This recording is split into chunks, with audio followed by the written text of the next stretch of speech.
사랑하는 은혜와 진리 장로교회 교우 여러분, 어젯밤도 평안하셨습니까? 오늘도 성령께서 우리에게 주시는 은혜와 힘을 따라서 그리스도의 몸된 교회를 건강하게 세워가는 데 온전히 쓰임받는 저와 여러분이 되시기를 주님의 이름으로 축원합니다.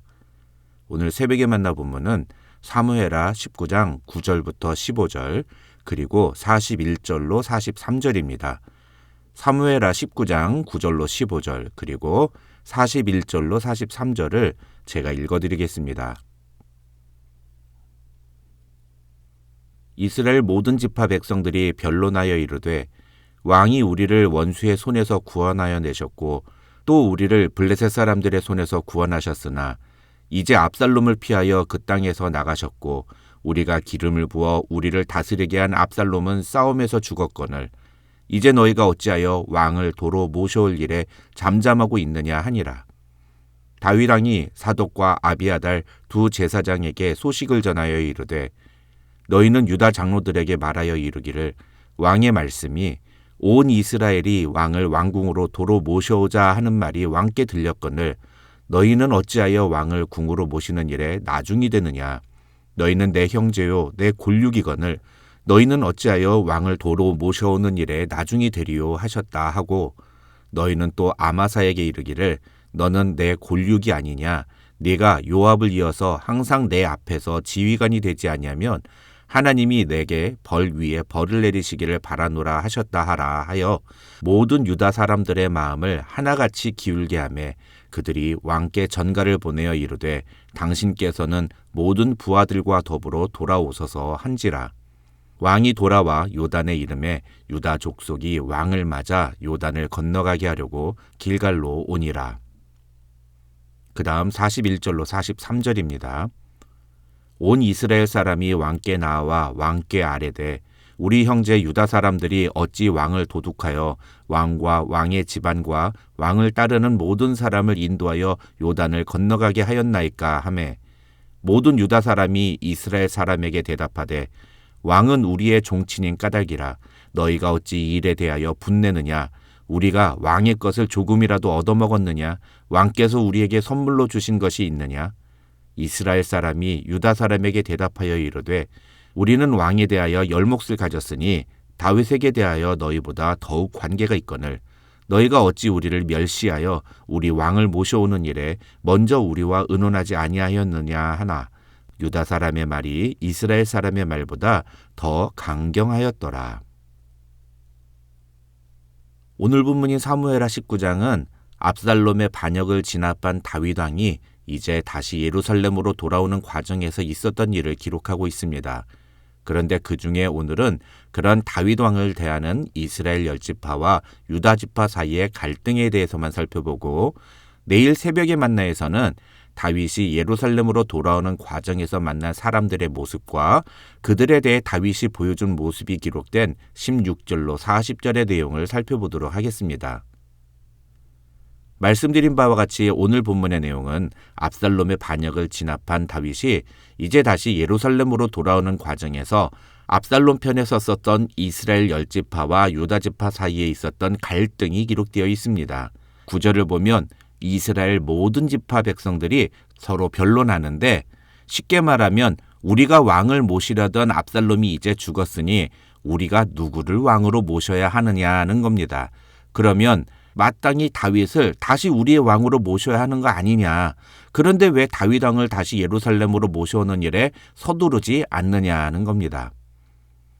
이 논쟁은 사실 이스라엘 열지파 사이에서도 다윗을 다시 자신들의 왕으로 모시자는 파와 그럴 수 없다는 파가 갈려서 서로 대립되어 있었다는 사실을 우리에게 암시합니다.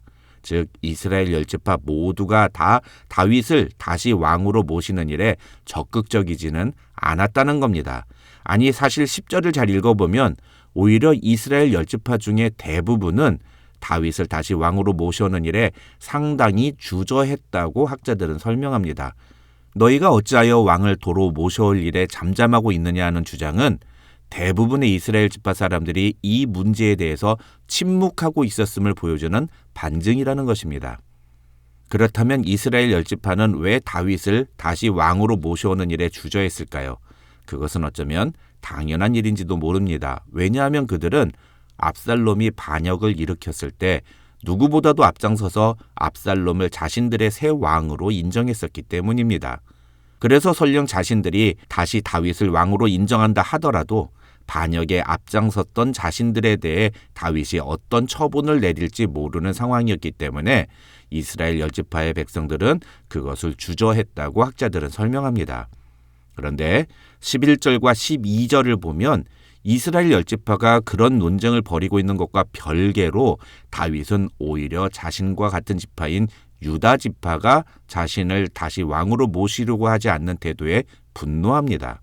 그래서 다윗은 당시 모든 유대인들에게 가장 존경받는 제사장이었던 사독과 아비아달 두 사람에게 유다 장로들에게 가서 이스라엘 10지파 사람들은 왕을 다시 예루살렘으로 모셔오자고 이렇게 이야기 중인데 어째서 왕과 같은 혈육인 당신들은 그 일에 침묵하는 거냐고, 지금 당신들한테 왕을 다시 예루살렘으로 모셔오는 일보다 더 중요한 게 어디 있느냐고 가서 말 좀 하라고 부탁을 합니다. 학자들은 다윗이 사독과 아비아달 두 사람을 통해서 메시지를 전달했던 유다의 장로들은 압살롬의 반역에 동조하고 압살롬을 왕으로 인정했던 유다 지파 사람들이라고 설명합니다. 그래서 다윗이 직접 유다 장로들에게 그 말을 하지 않고 사독과 아비아달을 대신 보낸 것은 압살롬의 반역이 진압되기는 했지만 여전히 다윗보다는 압살롬을 지지하는 유다 장로들이 있었고 그들은 다윗 왕이 예루살렘으로 돌아오는 것에 대해서 거부감을 가지고 있었기 때문에 그들의 마음을 돌이킬 수 있는 사람을 선택한 것이라고 설명합니다. 다윗의 이런 계획은 매우 효과적이었습니다.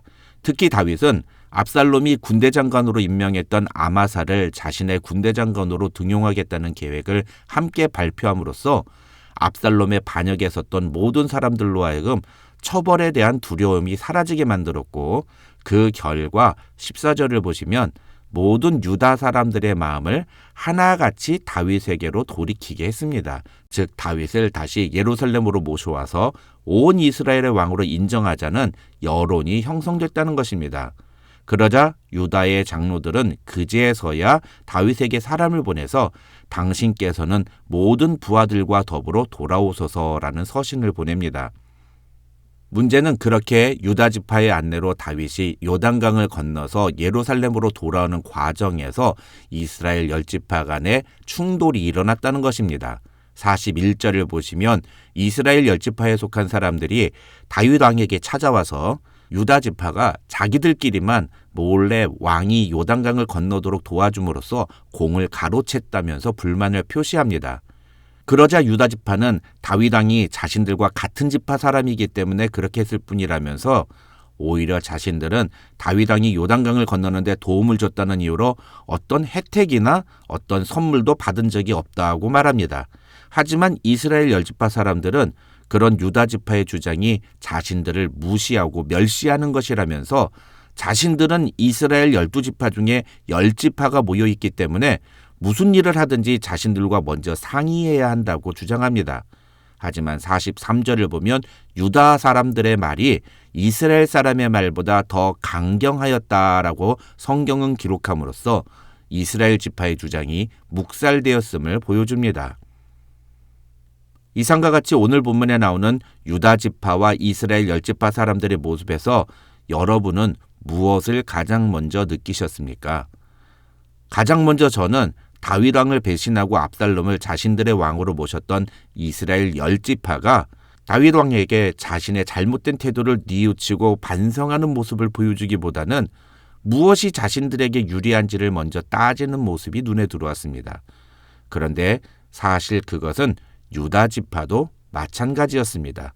11절과 12절을 보면 이스라엘 10지파 사람들이 다윗을 다시 왕으로 인정하고 예루살렘으로 모시자는 논의를 열띠게 벌이고 있던 그 순간에도 유다 지파의 장로들은 아무것도 하지 않았습니다. 아무 논쟁도 하지 않았습니다. 유다 지파 사람들이 아무 일도 하지 않고 가만히 있었던 것은 그들 역시 반역에 동참한 사람들이었기 때문입니다.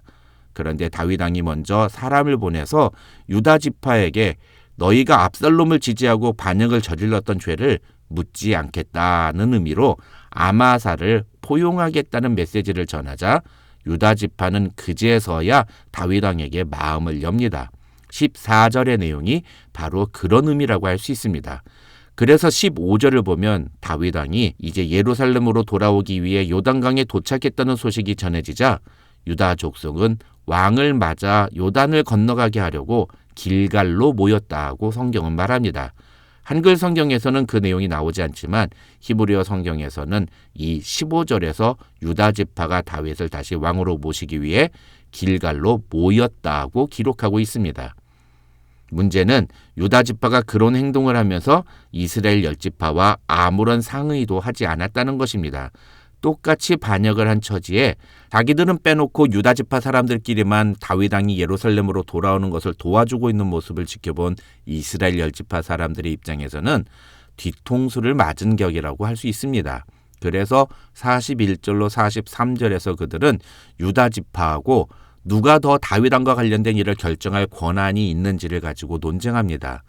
회개나 뉘우침의 태도는 없고 자기의 주장과 권리만 요구하는 모습을 볼 수 있는 것입니다. 다윗을 다시 왕으로 모시자는 토론을 시작한 것은 분명히 이스라엘 10지파 사람들이었습니다. 그러나 그들은 토론만 할 뿐 아무런 행동도 취하지 않았습니다. 그러나 유다 지파 사람들은 다윗 왕의 메시지를 듣고 마음을 바꾼 뒤에 곧바로 행동에 옮겼습니다. 오늘 본문을 통해 우리가 생각해 봐야 하는 메시지가 바로 이것입니다. 우리 역시 성경 말씀을 듣고 여러 가지를 생각합니다. 성경을 통해 우리가 무엇을 잘못했는지를 깨닫고 반성하고 회개합니다. 그러나 거기서 머무른다면 그것은 오늘 본문에 나오는 이스라엘 10지파의 모습과 다를 바 없는 모습이라 할 수 있습니다. 올바른 성도가 보여줘야 하는 태도는 올바른 행동을 하는 것이라고 할 수 있습니다. 오늘 하루 하나님이 우리에게 주시는 말씀대로 순종하는, 행동하는 그리스도인이 되어서 하나님께 인정받는 하나님의 사람들이 되시기를 주님의 이름으로 축원합니다.